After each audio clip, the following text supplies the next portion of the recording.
Hasselbank. Well, it was perhaps the smallest wall you're likely to see for a free kick that was just outside the penalty area. And Hasselbank in off the post for his 15th of the season. Doubled their lead and they're on their way possibly to a 5th consecutive Premiership win. Cernicek's save came to Hopkin, scuffed his shot, but that was to his advantage in the end.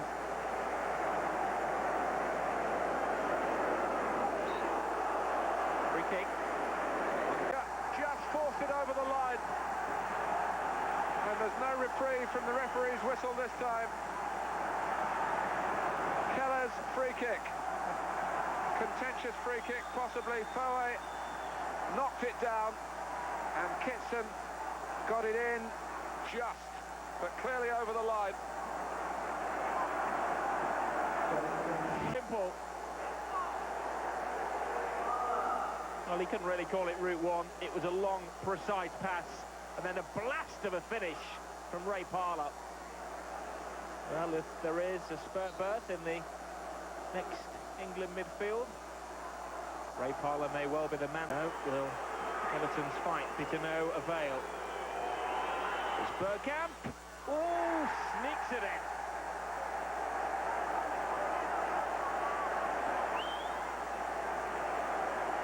Maybe a stroke of fortune, but it's Dennis Bergkamp's 13th goal of the season.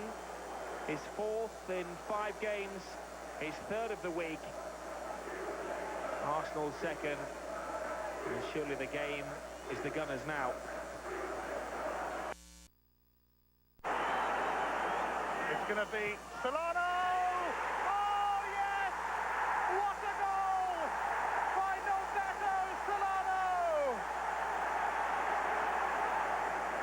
Solano's free kick. And Schmeichel scrambling across to no avail. And Newcastle are 1-0 up against Manchester United. And how about that for a finish? A goal for Cole, his 20th of the season. And a Newcastle goal legend scores against them for the 2nd successive season at St James's Park. It's 1-1.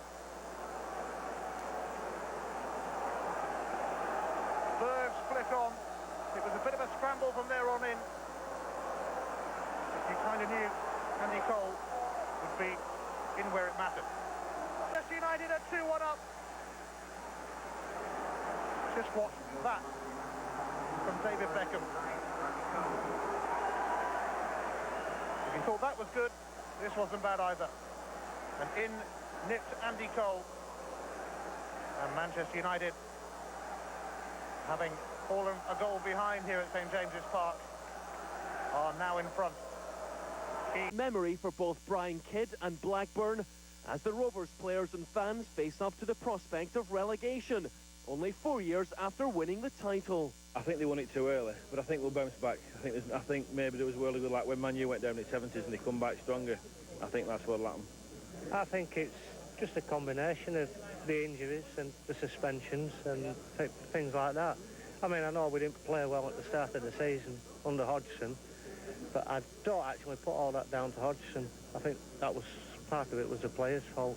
I'd put quite a lot of blame on our previous manager, Roy Hodgson. Brian Kidd has tried his best. He's got 10 injuries, he's got 2 suspensions. We're even bringing in kids from the youth team today. But we've got the spirit. It's going to be nail-biting. It's going to go down to the wire for the last 2 or 3 games of the season. I'd hold my breath. I wouldn't like to say, but I can see us going down. The supporters' spirits lifted by the return of Chris Sutton from injury as Coventry dropped Darren Huckerby in favour of Ozzy Aloisi. Commentary from John Roeder. Blackburn in their change strip of yellow today with an early chance to put some pressure on the Coventry defence. Aimed towards Ward, and that's not too far over. Since arriving at Highfield Road, and it's given the Sky Blues the lead. Wonderful control, a crisp volley.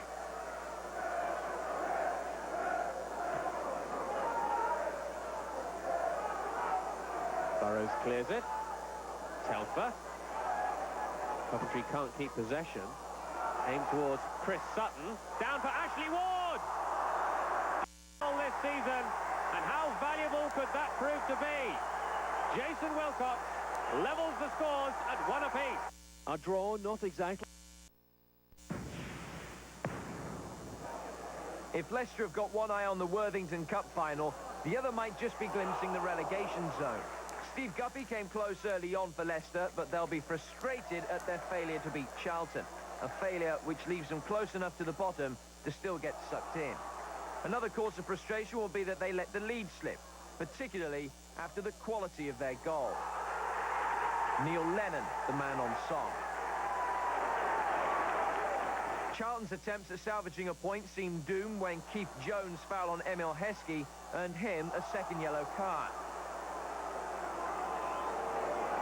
Not the most controversial decision of the season. But in injury time, Charlton grabbed a point which could prove so important. Last season's scoring hero, Clive Mendonca, had gone 6 months without a goal from open play, and the Londoners had again shown the resilience and guts which could yet keep them up. Leicester won, Charlton won. I think, when we look at the table now, Everton have lost today and Blackburn and Coventry have drawn. So, at least, people are losing points behind us as well, and we've still got the game at hand. So if we can take something out of that, we won't be looking over our shoulders. One of the day's shock results came at Selhurst Park. OK, so Wimbledon had only won 1 of their previous 7 Premiership matches, but surely they didn't expect to lose at home to struggling Nottingham Forest.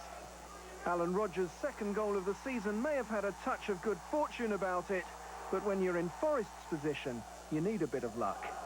And they enjoyed a little bit more when Neil Ardley thought he'd scored an equaliser for Wimbledon. Robbie Earle was the man penalised, but it was one of those decisions that can go either way. Just before the hour mark, Dougie Freedman repaid Ron Atkinson for his faith in him by scoring his second goal in 2 games and his 9th in 15 starts this season. With only 1 win in their previous 25 games, Forest must have feared a full-scale Wimbledon revival when Marcus Gale grabbed 1 for the Dons, their first at home in 7 hours and 48 minutes of play. But all credit to Forest, Neil Shipley drove in his first Forest goal to seal the win. Not much of a tonic for Joe Kinnear, but a boost for Big Ron. Ron, clearly, never say never.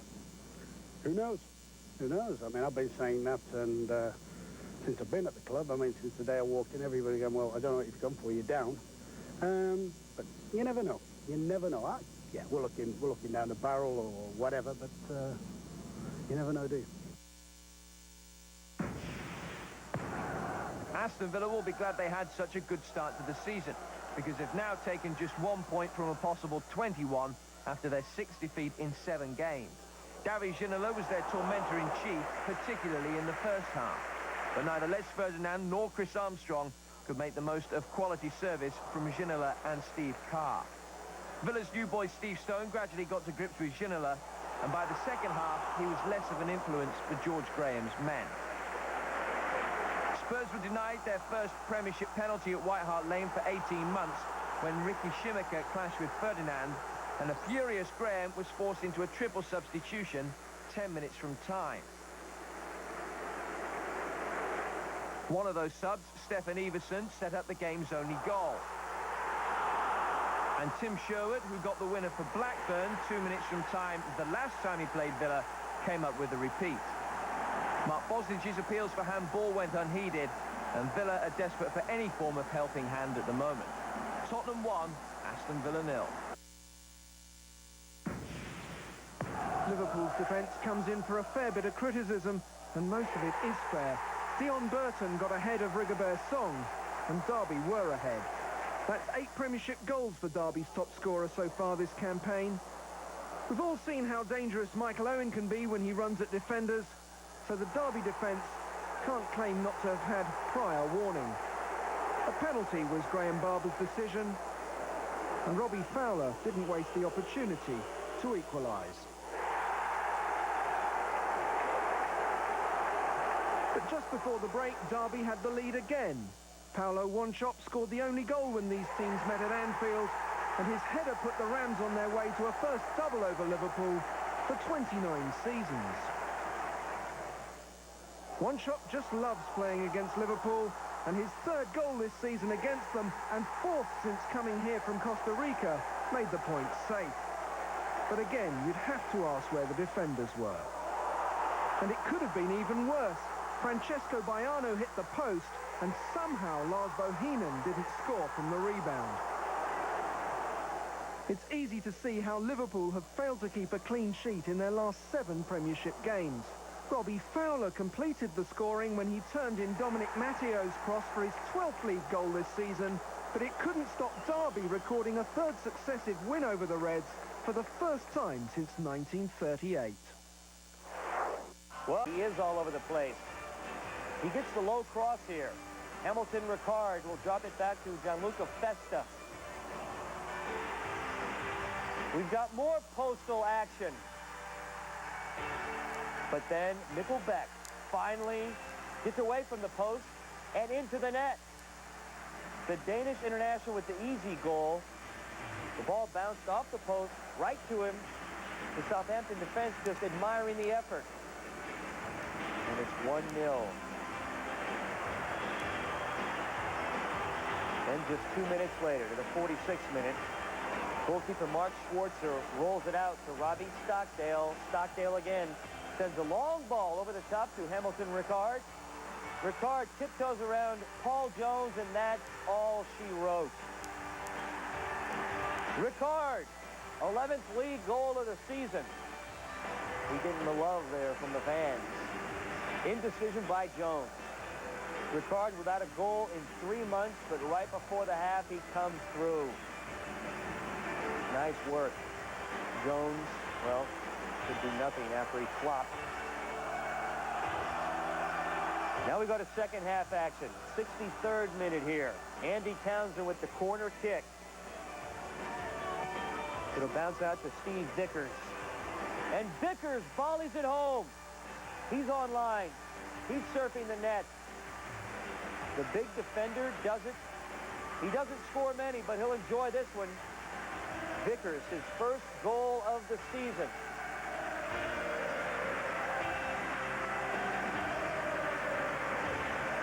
More second half action now. Southampton on the attack. Nice build-up here. Good work. And it leads to a cross by Jason Dodd.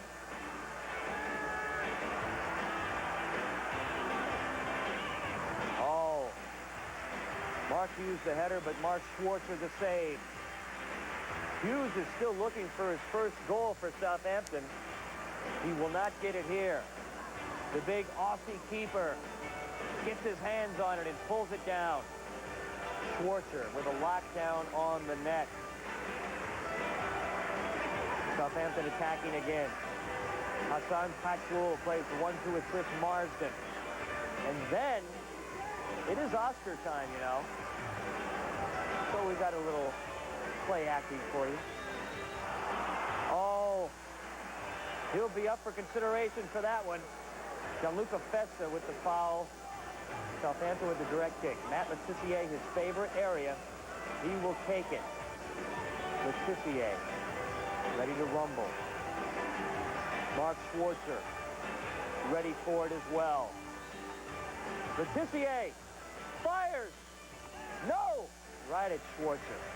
From about 30 yards out. You're going to have to do better than that to get it by the big Aussie. Schwarzer makes the easy save. But the final, Middlesbrough 3, Southampton 0. Middlesbrough, their first win in 1999. Happy New